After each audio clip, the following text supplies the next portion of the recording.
Hello, my name is Joseph Lorden, and just want to thank you guys for joining me today. Today I'm going to just talk a little bit about the 6 steps or the process that is used to choose um, health information vendors or EHR vendors.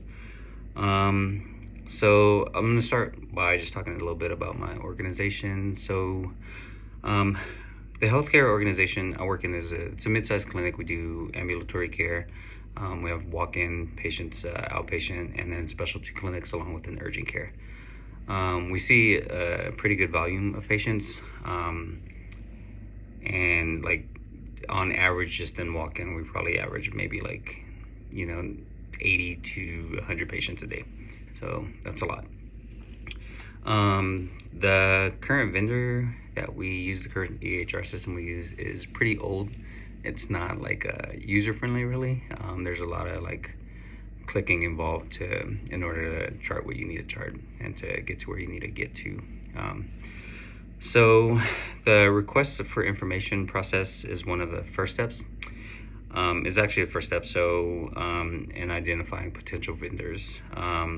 So it allows the organization to gather information about these vendors and then do a little research on them.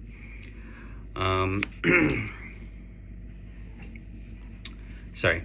So the next step after the RFI process and the vendor evaluation is the system. You want to just know about the system and the architecture, know how it's going to work, how it can help improve patient care.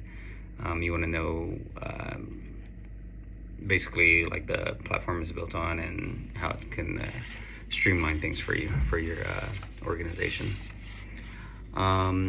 Then you want to use the EHR in coordination with interoperability. So you want to make sure that not only can you use it as a nurse, you want to make sure it's good for the providers, the pharmacy, anybody else who has any involvement in using EHR, which is usually the entire facility.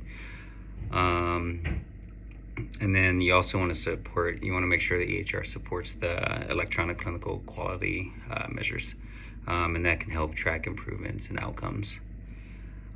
Next, you want to implement it and then provide education on how to use the EHR system. You want something that's not super hard to implement because, of course, people don't like change, although this would be a welcome change for our organization and our facility. And you also want to make sure it's user-friendly. You want to make sure you have a good amount of education to provide, and that